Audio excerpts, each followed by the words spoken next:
डंडोत बंधन अनक बार, सर्व कला समरथ।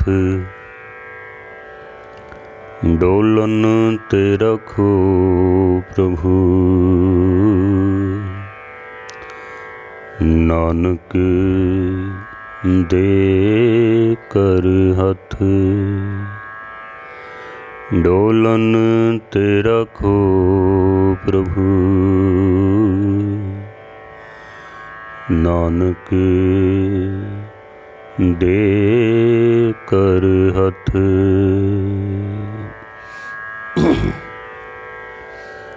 परम सन्मानयोग गुरु रूप साध संगत जीओ, पंथ रतन गुरमत विद्या मारतंड ज्ञानी संत सिंह जी मस्कीन साहब जी की आप कथा विचार सरवण कर रहे हो।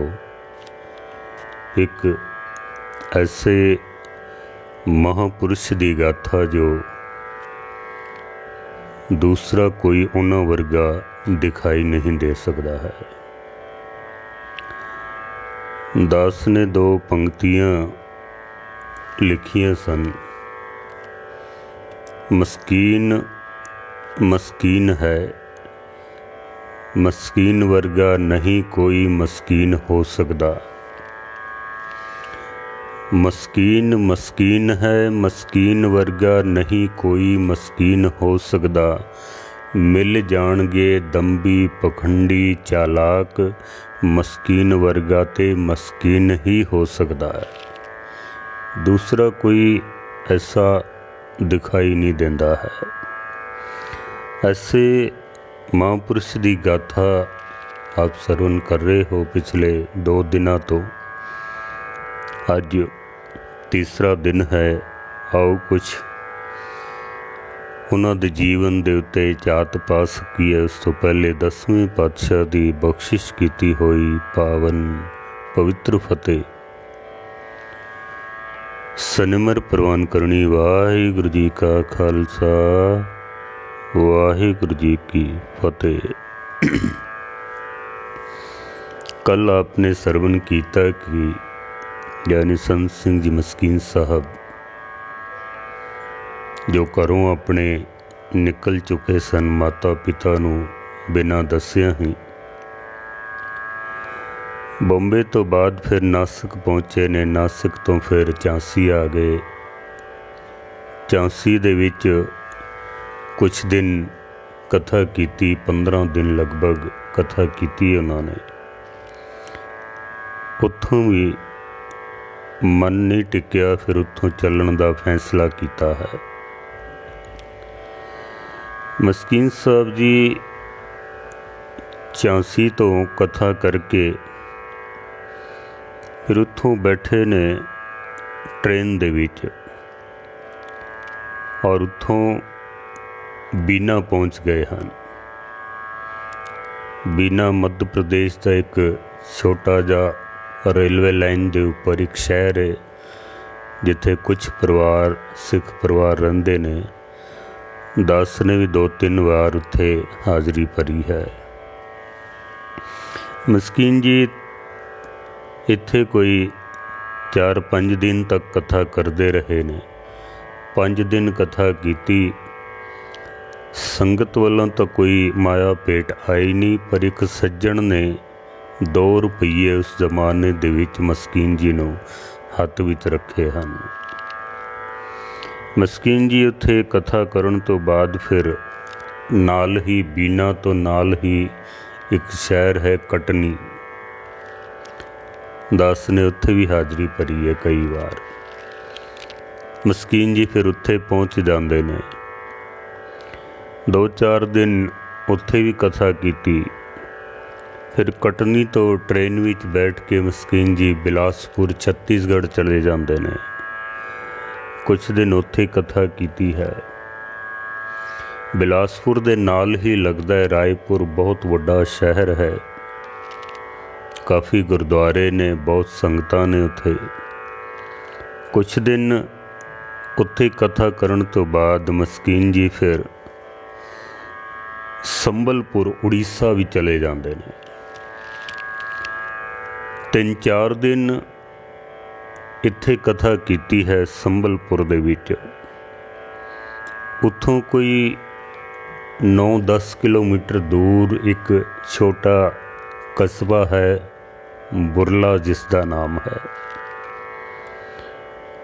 ਬੁਰਲਾ ਕਸਬਾ, ਜਿੱਥੇ ਹੀਰਾਕੁੰਡ ਡੈਮ ਬਣਿਆ ਹੋਇਆ, ਬਹੁਤ ਵੱਡਾ ਡੈਮ ਹੈ ਹੀਰਾਕੁੰਡ। ਟ੍ਰੇਨ ਵੀ ਚੱਲਦੀ ਹੈ ਜਿਸ ਦਾ ਨਾਮ ਹੀ ਹੀਰਾਕੁੰਡ ਟ੍ਰੇਨ ਹੈ। ਉੱਥੇ ਚਲੇ ਜਾਂਦੇ ਨੇ ਮਸਕੀਨ ਜੀ।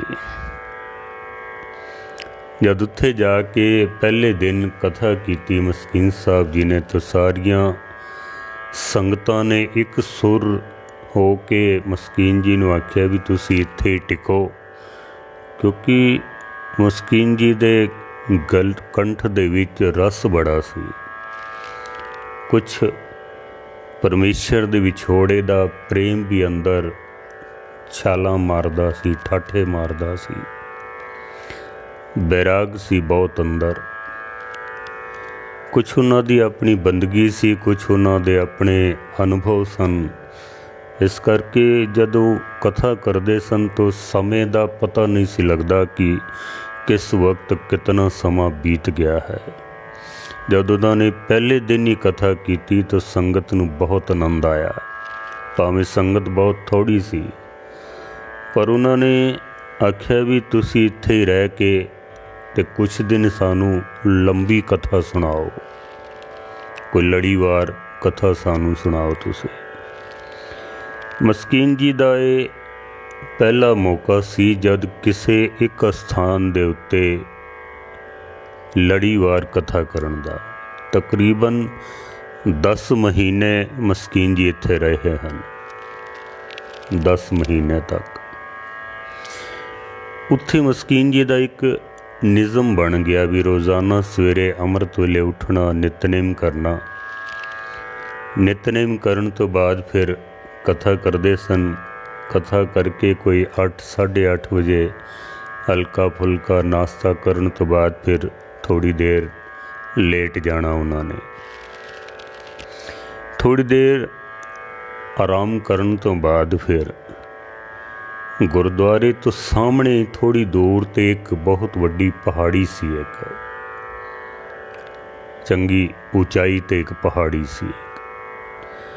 ਇੱਕ ਸਿੰਧੀ ਵੀਰ ਰੋਜ਼ ਕੋਈ 9-9:30 ਵਜੇ ਮੱਥਾ ਟੇਕਣ ਵਾਸਤੇ ਆਉਂਦਾ ਸੀ। ਰੋਜ਼ ਉਹ ਆਪਣੇ ਘਰੋਂ ਰੋਜ਼ ਮਸਕੀਨ ਜੀ ਵਾਸਤੇ ਪ੍ਰਸ਼ਾਦਾ ਲੈ ਆਉਂਦਾ ਸੀ। 2-4 ਪ੍ਰਸ਼ਾਦੇ ਨਾਲ ਸਬਜ਼ੀ ਦਾਲ ਜੋ ਵੀ ਬਣਦਾ ਸੀ ਉਹ ਲੈ ਆਉਂਦਾ ਸੀ। ਉਹਦਾ ਰੋਜ਼ ਦਾ ਇਹ ਨਿਯਮ ਸੀ ਉਸ ਸਿੰਧੀ ਵੀਰ ਦਾ। ਮਸਕੀਨ ਜੀ ਉਹ ਪ੍ਰਸ਼ਾਦਾ ਲੈ ਕੇ ਤੇ ਨਾਲ ਕੁਛ ਬਾਣੀ ਦੀਆਂ ਪੋਥੀਆਂ ਤੇ ਗੁਟਕੇ ਲੈ ਕੇ ਨਾਲ ਪ੍ਰਸ਼ਾਦਾ ਲੈ ਲੈਣਾ ਤੇ ਪਹਾੜੀ 'ਤੇ ਚੜ੍ਹ ਜਾਂਦੇ ਸਨ। ਫਿਰ ਤਕਰੀਬਨ ਕੋਈ 1 ਘੰਟਾ ਉਹਨਾਂ ਨੂੰ ਚੜ੍ਹਨ 'ਤੇ ਲੱਗਦਾ ਸੀ ਉਸ ਪਹਾੜੀ ਦੇ ਉੱਪਰ। ਸਭ ਕੁਛ ਲੈ ਕੇ ਉੱਥੇ ਚਲੇ ਜਾਣਾ, ਥੋੜ੍ਹੀ ਦੇਰ ਆਰਾਮ ਕਰਨਾ ਤੇ ਫਿਰ ਪਹਿਲੇ ਸਿਮਰਨ ਕਰਨਾ। ਸਿਮਰਨ ਵੀ ਜੁੜ ਜਾਂਦੇ ਸਨ ਬਹੁਤ। ਸਿਮਰਨ ਕਰਨ ਤੋਂ ਬਾਅਦ ਫਿਰ ਉਹ ਪੋਥੀਆਂ ਜੋ ਲੈ ਕੇ ਜਾਂਦੇ ਸਨ, ਗ੍ਰੰਥ ਲੈ ਕੇ ਜਾਂਦੇ ਸਨ, ਫਿਰ ਉਹਨਾਂ ਦੀ ਸਟੱਡੀ ਕਰਨੀ। ਫਿਰ ਕਦੀ ਸੁੰਦਰ ਗੁਟਕੇ ਤੋਂ ਬਾਣੀਆਂ ਦੇ ਪਾਠ ਕਰਨੇ ਔਰ ਉੱਚੀ ਆਵਾਜ਼ ਨਾਲ ਕਰਦੇ ਸਨ, ਬੜੀ ਲੈਅ ਦੇ ਵਿੱਚ ਕਰਦੇ ਸਨ। ਭਾਵੇਂ ਉੱਥੇ ਕੋਈ ਨਹੀਂ ਸੀ ਹੁੰਦਾ, ਬਿਲਕੁਲ ਇਕਾਂਤ ਸ਼ਾਂਤ ਵਾਤਾਵਰਣ। ਪਰ ਮਸਕੀਨ ਜੀ ਆਪਣੀ ਜ਼ੁਬਾਨੀ ਉਹਨਾਂ ਨੇ ਕਈ ਵਾਰੀ ਜ਼ਿਕਰ ਕੀਤਾ ਕਿ ਉੱਥੇ ਆਨੰਦ ਬੜਾ ਆਉਂਦਾ ਸੀ। ਉੱਥੇ ਬਹੁਤ ਆਨੰਦ ਸੀ, ਸ਼ਾਂਤੀ ਬੜੀ ਸੀ, ਉੱਥੇ ਮਾਹੌਲ ਬਹੁਤ ਵਧੀਆ ਸੀ। ਮਸਕੀਨ ਜੀ ਦਾ ਇਹ ਰੋਜ਼ ਦਾ ਨਿਯਮ ਸੀ ਔਰ ਇਸ ਅਸਥਾਨ ਦੇ ਉਸ ਪਹਾੜੀ ਦੇ ਉੱਪਰ ਹੀ ਜਾਂ ਜਿਹੜੀ ਮਹਾਨਦੀ ਵਗਦੀ ਸੀ, ਜਿੱਥੇ ਡੈਮ ਬਣਿਆ ਹੋਇਆ ਸੀ, ਉਸ ਨਦੀ ਦੇ ਕਿਨਾਰੇ ਕਈ ਵਾਰੀ ਚਲੇ ਜਾਂਦੇ ਸਨ। ਠੰਡੀਆਂ ਹਵਾਵਾਂ ਉੱਥੇ ਚੱਲਦੀਆਂ ਸਨ, ਮਾਹੌਲ ਬੜਾ ਵਧੀਆ ਸੀ।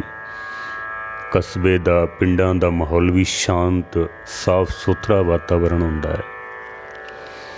ਕਦੀ ਉਸ ਨਦੀ ਦੇ ਕਿਨਾਰੇ 'ਤੇ, ਕਦੀ ਪਹਾੜੀ 'ਤੇ। ਮਸਕੀਨ ਜੀ ਕਹਿੰਦੇ ਨੇ ਕਈ ਵਾਰੀ ਸਿਮਰਨ ਕਰਦਿਆਂ, ਬਾਣੀ ਪੜ੍ਹਦਿਆਂ ਐਸੀ ਅਵਸਥਾ ਬਣ ਜਾਂਦੀ ਸੀ ਜੋ ਪਰਮ ਆਨੰਦ ਗੁਰਬਾਣੀ ਬਿਆਨ ਕਰਦੀ ਹੈ ਨਾ, ਸੁਨ ਸਮਾਦ ਅਨਹਦ ਤੈਨਾਦ, ਕਹਿਨ ਨਾ ਜਾਈ ਅਚਰਜ ਵਿਸਮਾਦ। ਐਸੀ ਅਵਸਥਾ ਦੇ ਵਿੱਚ ਪਹੁੰਚ ਜਾਂਦੇ ਸਨ ਕਈ ਵਾਰੀ, ਔਰ ਉਹ ਕਈ ਦਿਨ ਉਹ ਆਨੰਦ ਮਸਕੀਨ ਜੀ ਕਹਿੰਦੇ ਨੇ ਬਣਿਆ ਰਹਿੰਦਾ ਸੀ। ਉਹ ਆਨੰਦ ਕਈ ਦਿਨ। ਪਰ ਫਿਰ ਕੁਛ ਅੰਦਰ ਚਿੰਤਾਵਾਂ ਸਨ, ਕੁਛ ਪਰਿਵਾਰ ਦੀ ਚਿੰਤਾ, ਕੁਛ ਆਪਣੇ ਭਵਿੱਖ ਦੀ ਚਿੰਤਾ, ਮੈਂ ਕੀ ਕਰਨਾ ਹੈ, ਕਿੱਥੇ ਜਾਣਾ ਹੈ।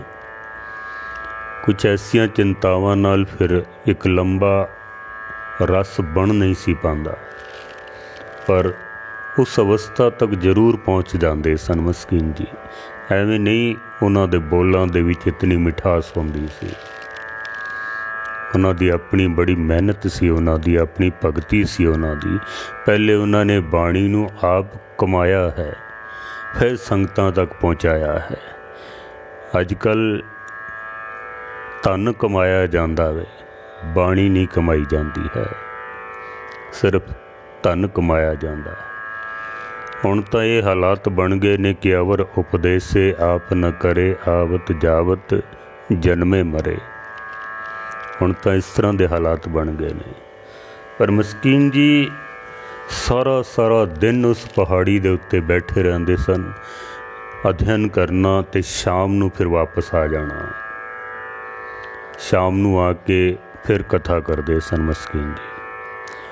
ਔਰ ਜਦ ਲੋਕਾਂ ਨੂੰ ਪਤਾ ਲੱਗਾ ਕਿ ਕਥਾਵਾਚਕ ਆਏ ਹੋਏ ਨੇ, ਬੜੀ ਛੋਟੀ ਉਮਰ ਹੈ, ਗੱਲਾਂ ਬੜੀਆਂ ਗਹਿਰੀਆਂ ਨੇ, ਇਕਾਗਰਤਾ ਬੜੀ ਹੈ, ਰਸ ਬੜਾ ਹੈ ਆਵਾਜ਼ ਦੇ ਵਿੱਚ।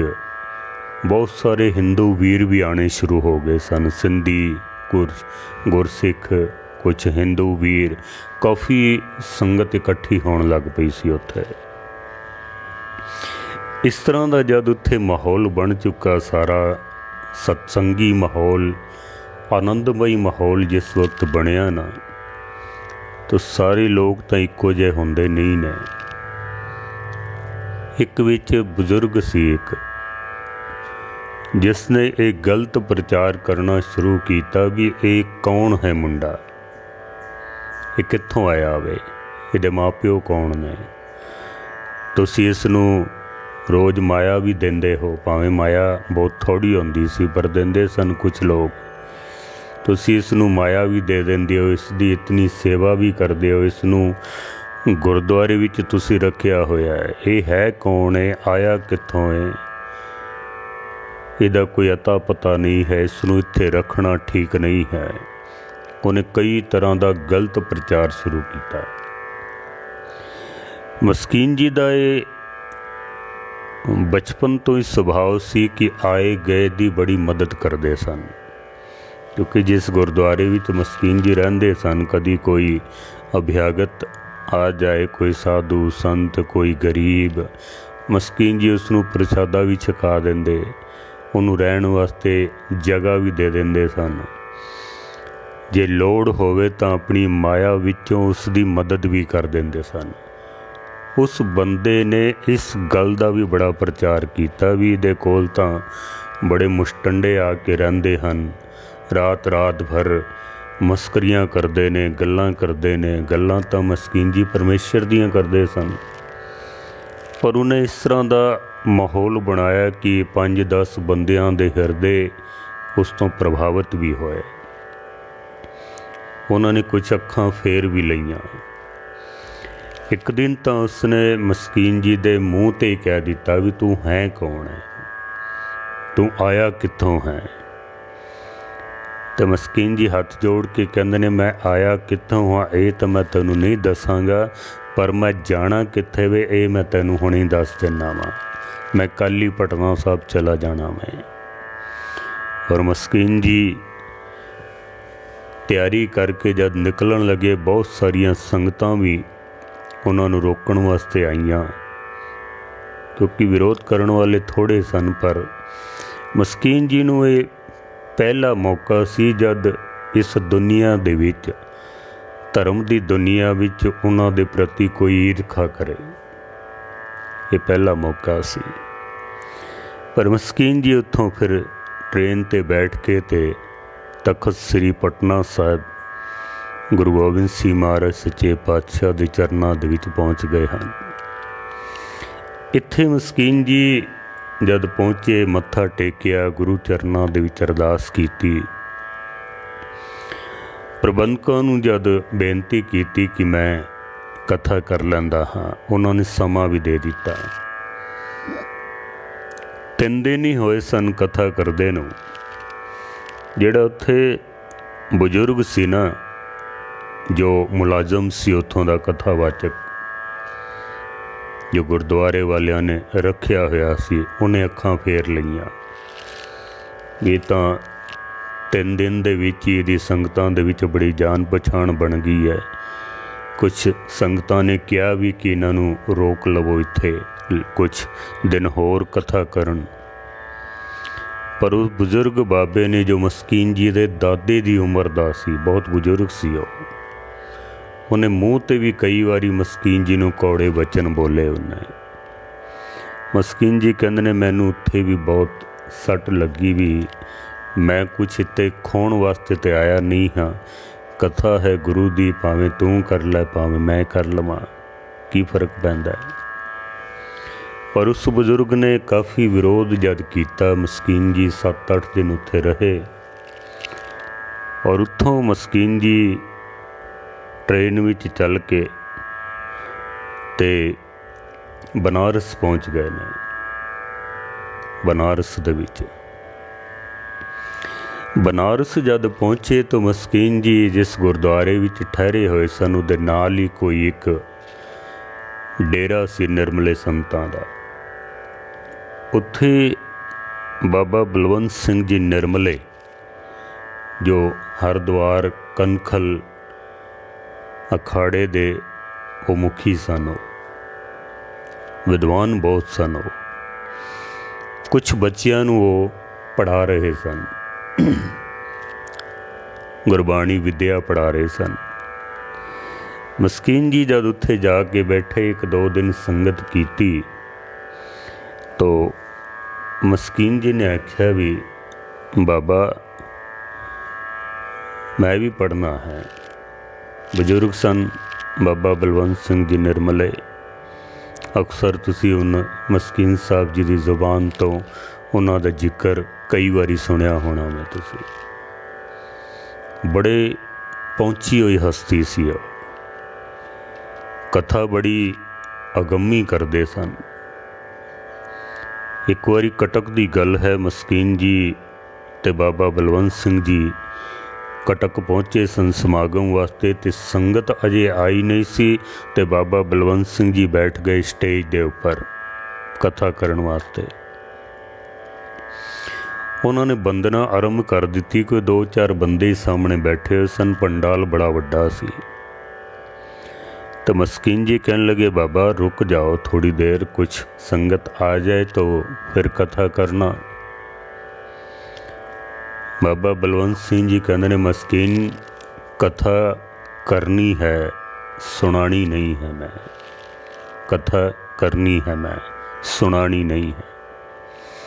अगर तू भी नहीं सुननी तो तू भी चला जा। मैं कथा करनी है, सुनानी नहीं है।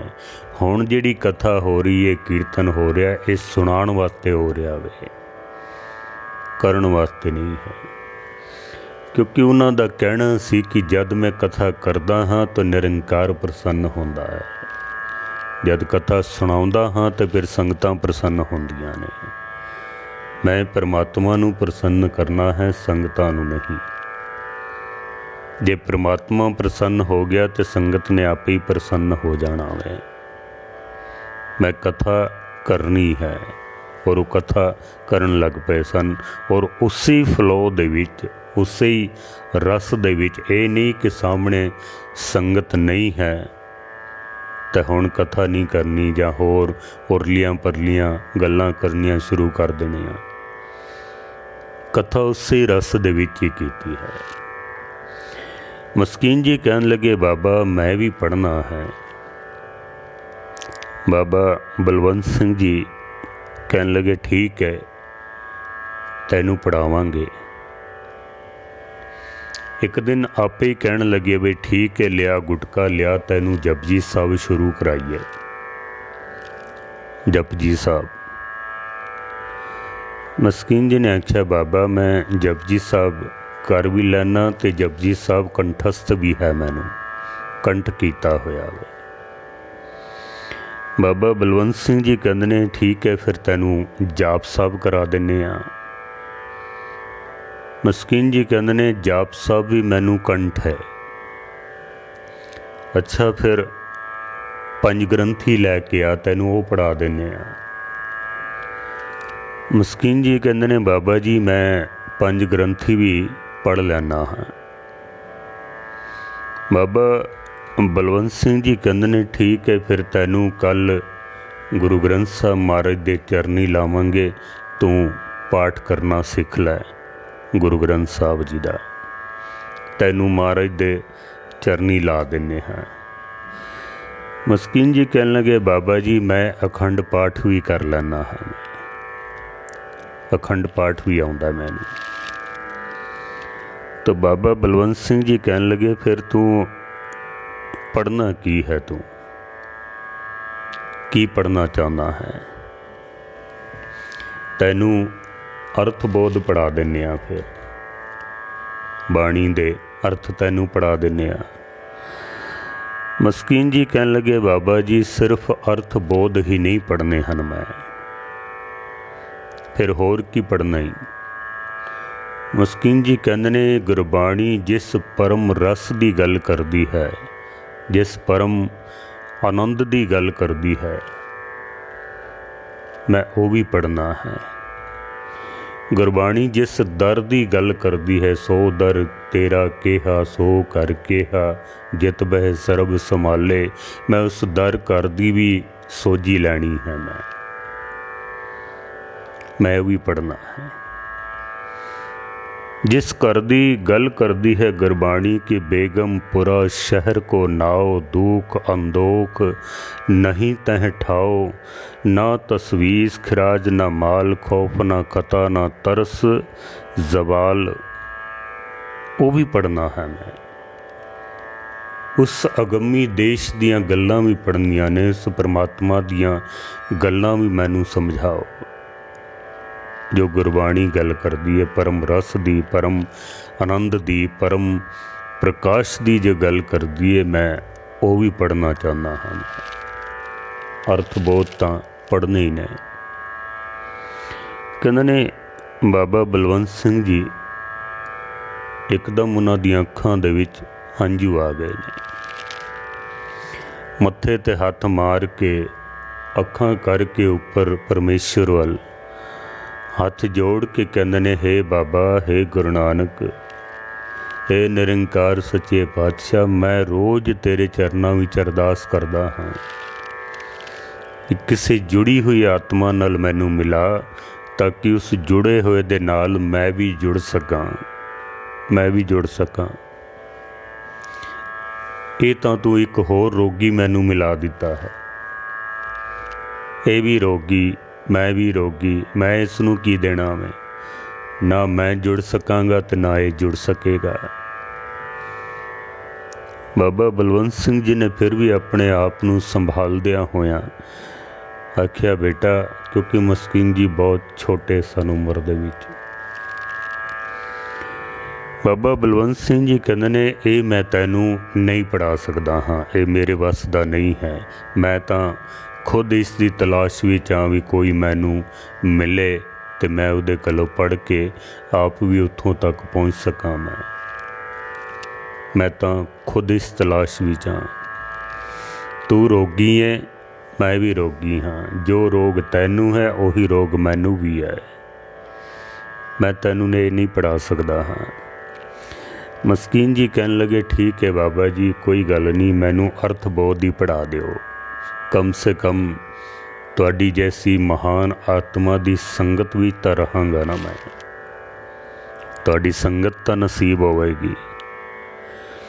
बाबा बलवंत सिंह जी दे कोल मस्कीन साहब जी ने फिर गुरु ग्रंथ साहब महाराज दे विच जो औखियां बाणियां ने, जिन्हां नूं असीं महंगी बाणी भी कहने हैं, मस्कीन साहब जी ने सारियां बाणियां दे अर्थ बोध बाबा बलवंत सिंह जी कोलों सिखे ने। जैसे संस्कृति श्लोक, पट्टां दे सवैये, 22 वारां, सिद्ध गोष्ट, दखणी ओंकार दी बाणी, इस तरह दियां बाणियां बाबा जी थां थां ते जिथे प्रचार करन जांदे सन, मस्कीन साहब भी नाल जांदे सन उन्हां दे। कदी 10-15 मिनट पहले मस्कीन जी बोलते सन, बाबा बलवंत सिंह जी बाद विच 1 घंटा कथा करते सन। कदी मस्कीन जी बाद विच कथा करते सन ते बाबा बलवंत सिंह जी पहले कथा करते सन, पर दोनों दी आपस दे विच संगत बड़ी वधिया हो गई। मस्कीन साहब भी बड़े खुश सन भी एक पहुँची हुई आत्मा की मैनू संगत मिली है, तो बाबा बलवंत सिंह जी भी बड़े खुश सन भी मैनू एक अच्छा उच्च कोटि का विद्यार्थी मिलया है। मैनू नाल ही रखते सन। कई बारी अपने निजी अनुभव जो उन्होंने कथा विचारां करदियां, सिमरन बंदगी करदियां जो उन्होंने प्राप्त किए सन, आपस विच एक दूजे नाल शेयर भी कर लेंदे सन। इस तरह रोज़ रोज़ मस्कीन साहब जी का अभ्यास वधदा गया, क्योंकि ज्यों ज्यों बंदा विचरदा वे अनुभव उसका वधदा जांदा है। महापुरख की संगत भी मिल गई, पर एक गल जो अंदर तड़फ बनी हुई सी परमात्मा नूं मिलण दी, जो उस अगम्मी खोज दे विच जो मन हर वक्त तड़फदा रहिंदा सी, ये तड़फ हर वक्त ज्यों दी त्यों बनी रही। क्योंकि मस्कीन साहब जी 3-4 वारी उस अगम्मी झलक नूं प्राप्त कर चुके सन। एक बारी तां बॉम्बे दे विच ज्ञानी गुरदयाल सिंह जी दे कोल गुरुद्वारा साहब सुखमनी साहब दा पाठ करके अमृत वेले जद एक बगीची दे विच जाके बैठे न, सवेर दा टाइम सी, अंधेरा ही सी, बस कुछ ऐसी खेड बनी कि फिर पता ही नहीं चलिया भी हुण कित्थे हाँ सी। ऐसा आनंद मस्कीन जी कहते ने बनया कि संसार इंज लगन लग पिया जिमें सब कुछ मिथ्या ही है, बस अंदरों सारिया इच्छावां सब खत्म हो गईयां। पर ये तकरीबन 6 महीने तक ही ये सिलसिला रहा, फिर वापस वही हालत बन गई पुरानी। बुरला विच भी मस्कीन जी कई बारी इस परम आनंद नूं प्राप्त कर चुके सन, पर क्योंकि चिंतावां आके फिर घेर लैंदियां सन ते वो तड़फ फिर बन जाती सी, जो रस सी वो कट जाता सी। फिर मस्कीन जी बाबा बलवंत सिंह जी दे नाल भरमण करदियां होयां थां थां ते कथा विचारां करदियां करदियां हरिद्वार पहुँच गए हैं। हरिद्वार जिथे कनखल गुरुद्वारा है, गुरु अमरदास महाराज जी की याद दे विच गुरुद्वारा बनया होया। निर्मले महंत उत्थे सेवा संभालते हैं। बाबा बलवंत सिंह जी भी उत्थे रहा करते सन, मस्कीन जी भी उन्हां दे नाल चले गए। उत्थे जाण तो बाद गंगा किनारे मस्कीन जी जाके बैठ जाते सन। कदी सिमरन करना, कदी अरदास करनी, कदी बेनती दे शब्द पढ़ने। मन विच उदासी दिन प दिन रोज वधदी गई, बाणी दा रस घटदा गया। घर दी याद आनी शुरू हो गई, माँ दी याद आ गई, भैन दी याद, पिता दी याद। ज्यों-ज्यों उन्हां दी याद अंदर वधदी गई, चेहरे ते उदासी छा गई, बाणी दा रस घटना शुरू हो गया, व्याकुलता बहुत वध गई। तो बाबा बलवंत सिंह जी, क्योंकि काफ़ी उन्हां कोल अनुभव बहुत सी, उन्होंने चेहरे तो ही पढ़ लिया भी ये बहुत उदास है, बहुत व्याकुल है अंदरों। बाबा बलवंत सिंह जी ने पूछ लिया भी सच सच दस भी तू कित्थों आया है ते तेरे घर विच कौन कौन है। बिल्कुल सच दसी तू, छुपाई ना कुछ भी। मस्कीन जी ने अज कोई चलाकी नहीं वरती, क्योंकि अंदर हिम्मत ही नहीं सी बिल्कुल भी। बिल्कुल सच दस दिता, मैं अलवर तो आया हाँ, परिवार साडा पाकिस्तान तो आया है, घर विच कौन कौन है, पिता जी ने, माँ है, भैन है, इतने दिन मैनू हो गए ने घरों निकलिया होया। बाबा बलवंत सिंह जी कहन लगे तू हुणे ही तैयारी कर ते घर जा अपने, जिस परम प्रकाश दी, परम आनंद दी तलाश विच तू है ना, जे उसनू प्राप्त करना चाहना है तो जाके रोंदी हुई माँ दे हंझू पूंज, भैन नू मिल, पिता नू गलवकड़ी पा, पिता दा प्यार लै। उन्हां दियां यादां तेरे तक पहुँच रहीआं ने, वो तैनू प्रभावित करदियां पईआं ने, तो हुणे ही जा। हुण मस्कीन जी कोलों रुकिया भी नहीं गया, तैयारी कर ली। चलण तो पहले मस्कीन साहब जी ने एक तार घर पा दी, क्योंकि उस टाइम टैलीफोन तो इतने होंदे नहीं सन, चिट्ठी पत्तर या वध तो वध तार दा संदेश हुंदा सी। मस्कीन जी ने अपने घर एक तार पाई भी मैं कल फलानी ट्रेन ते दिल्ली पहुँच रहा हाँ, और मस्कीन जी दिल्ली पहुँच गए हैं। दिल्ली जद पहुँचे ने मस्कीन जी, तो उत्थों दा एक लोकल जो मस्कीन जी दा मित्र बन चुका सी अलवर आउण तो बाद, राजस्थानी सी, जिहदा नाम भी बिहारी लाल सी। शायद आप सारिਆਂ ने दर्शन किए होण जदों मस्कीन जी दी अंतिम समय दी जो वीडियो टीवी चैनलों ते चल रही सी ना, उहदे विच एक बजुर्ग जिसनूं पकड़ के मस्कीन जी को लिआंदा गया, और वो बहुत रोया सी, बहुत ज़्यादा।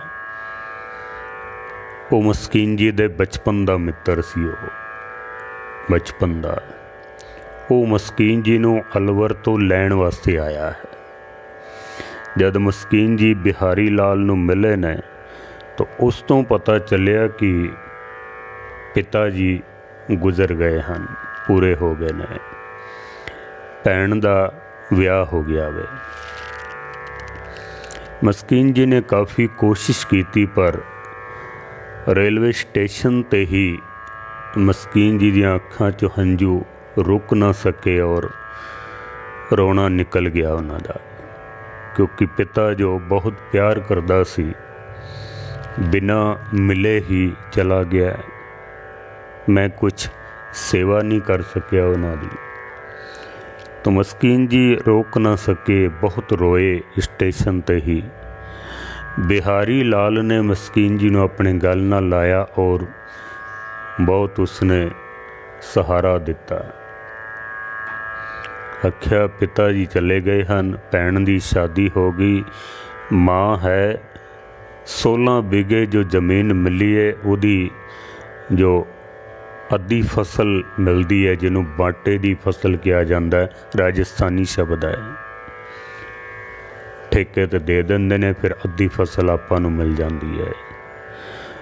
उस फसल दे नाल घर दा गुजरान हो जाता है, पर कोई दिन ऐसा नहीं है जद माँ तैनूं याद ना करदी होवे ते उन्हां दी अखां दे विच हंझू ना आंदे होण, क्योंकि मावां ठंडियां छावां। माँ जैसा कोई दूसरा रूप दुनिया दे विच है ही नहीं है।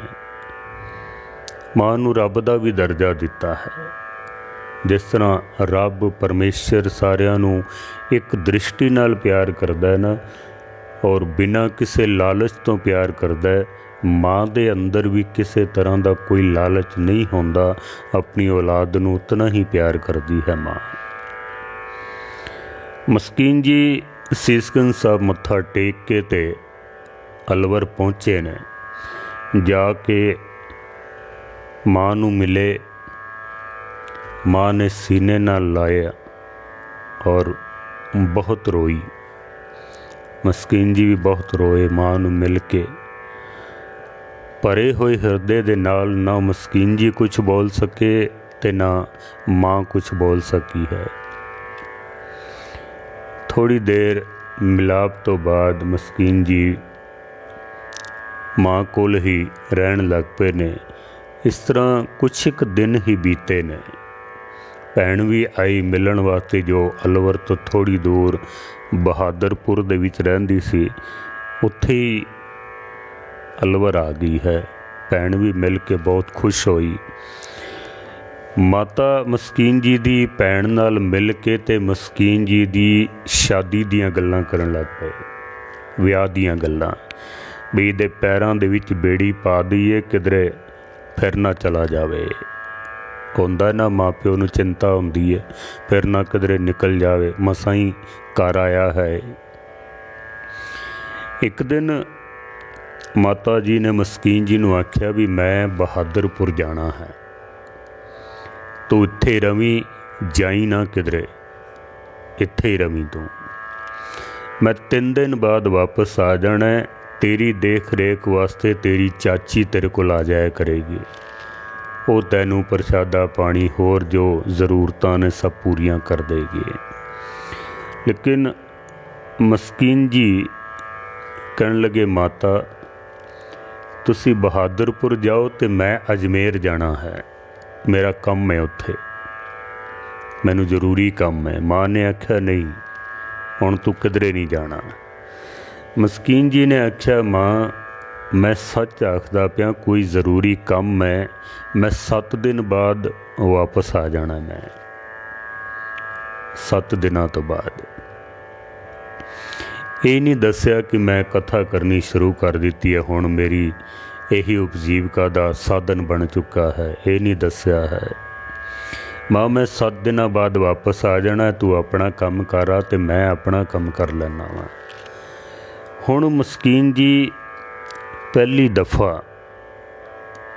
पहली बार बतौर कथावाचक घरों निकले ने, पहली बार, और पहुँच गए ने अजमेर, जिथे गुरुद्वारा हाथी बाटा, जो बहुत पुराना गुरुद्वारा है, कम से कम 100 साल तो भी ऊपर हो गए ने इसनूं बनिया होया। और आप दी ज्ञात लई अर्ज करदियां कि मैं जदों इस लाइन विच आया ना कथा दी, मेरा जिहड़ा पहला टूर सी घरों निकलण दा, क्योंकि ज्ञानी सिंह जी आजाद साहब ने मैनू समझाया, घर बहन नाल जितना तुसी फील्ड दे विच घुमोगे उतना अनुभव तुहाडा वधदा जाएगा, तो तुसी टूर लाओ। मैं जब टूर बनाया तो पहला टूर मेरा राजस्थान का ही सी। इत्थों मैं झालरा पाटन तो कोटे गया। कोटे महापुरखा ने एक मैनू चिट्ठी लिख दी, बाबा लखा सिंह जी ने, कार सेवा वाले। कोटा तो फिर मैं देवली गया, देवली तो फिर मैं अजमेर गया, क्योंकि अजमेर साढ़े नेड़े ही पैंदा है। कोटा तो तकरीबन कोई 200 किलोमीटर का सफ़र है। और पहला टिकाणा दास ने भी हाथी बाटा ही की सी। उत्थे संगत बहुत वधिया है, बहुत प्यार करती है। बहुत पुराना गुरुद्वारा गली दे अंदर बनया होया है। हुण भी सरदार नरिंदर सिंह जी उत्थे सेवा संभालते हैं और बहुत प्यार करती है संगत। दास ने जब जीवनी पढ़ी सी तो फिर मेरा भी मकसद सी भी जिथे जिथे मस्कीन जी जिन्हां जिन्हां इलाकिਆਂ ਵਿੱਚ गए ने उत्थे घूमना चाहिए, क्योंकि एक तो संगत जान पहचान वाली मिल जाती है। तो ज्ञानी संत सिंह जी मस्कीन साहब भी पहली बारी बतौर कथावाचक घरों जद निकले तो अजमेर दे विच हाथी बाटा श्री गुरु सिंह सभा गुरुद्वारा उत्थे पहुँचे ने। ग्रंथी सिंह नूं जाके आख्या भी मैं कथा करनी है। उन्हें आख्या कोई गल नहीं, प्रबंधक आ जान तो उन्होंने पूछ लेना, मैं कुछ नहीं कर सकता हाँ। सवेरे जद प्रबंधक आए तो मस्कीन जी ने उन्होंने बेनती की, समा दे दिता गया। मस्कीन जी ने जद कथा की तो कुछ बैरागमई अवस्था सी मस्कीन जी दी अंदर, प्यार सी गुरु दे प्रति, समर्पण सी। कुछ मस्कीन जी बाबा बलवंत सिंह जी दे नाल होर इलाकिਆਂ ਦੇ ਵਿੱਚ घूम फिर चुके सन। कुछ अनुभव दे विच बहुत वाधा हो चुका सी। मस्कीन जी ने जद कथा की ना, संगत बहुत प्रभावित हुई, बहुत खुश हुई। प्रबंधकां नूं आख्या भी इन्हां नूं इत्थे रोको कुछ दिन वास्ते। मस्कीन जी तां भावें 7 दिन वास्ते गए सन, पर प्रबंधकां ने संगत दे विच ये अनाउंसमेंट कर दी कि ज्ञानी जी 15 दिन हुण तुहानूं कथा सरवण कराउणगे इत्थे। मस्कीन जी बड़े खुश होए। घर मस्कीन जी ने तार पा दी भी माँ मैं हुण 7 दिन बाद नहीं 15 दिन बाद आवांगा मैं। अजमेर दियां संगतां ने बहुत प्यार किया, संगत बहुत जुड़न लग पई। कुछ मायावी संगत ने बहुत दिती, सेवा बहुत की। 15 दिन कथा करन तो बाद मस्कीन जी वापस अपने घर आ गए हैं। घर आके सारी माया माँ दे चरनां विच रखी ते फिर मस्कीन जी ने दस्सिया भी माँ हुण मेरा ये उपजीविका का साधन बन चुका है, मैं हुण गुरु की कथा करन लग पिया हाँ। यही मेरी हुण रोजी है, यही मेरी बंदगी है। माता जी ने मस्कीन जी नूं बहुत प्यार किया। आख्या पुत्र कोई गल नहीं, कथा करदा परमेश्वर का नाम ही लैना ना, आप भी जुड़ना है ते संगत नूं भी जोड़ना है। कोई गल नहीं, बहुत अच्छा काम है। क्योंकि माता भी पाठ करदी सी, सब ते उत्तम हर की कथा, नाम सुनत दर्द दुख लथा। इस तरीके नाल मस्कीन जी 15 दिन अजमेर कथा करन तो बाद जद वापस आके माँ नूं मिले ने, माता बहुत प्रसन्न होई ते मस्कीन जी ने दस भी दिता भी माँ हुण मैं, क्योंकि मेरा ये काम है तो ज़्यादा समा हुण मैनूं बाहर ही रहना पैना है। मस्कीन जी फिर पूरी तैयारी करके घरों बतौर कथावाचक बन के सब तो पहले फिर मस्कीन जी रतलाम गए हैं एक लंबे टूर वास्ते।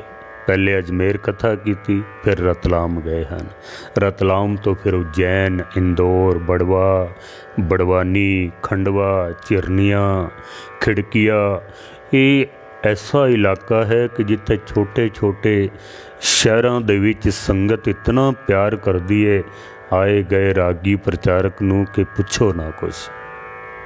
बहुत प्यार वाली। दास ने भी कई बारी इन्हां इलाकिਆਂ ਦੇ ਵਿੱਚ ਸੰਗਤਾਂ ਦੇ दर्शन ਕੀਤੇ ਨੇ।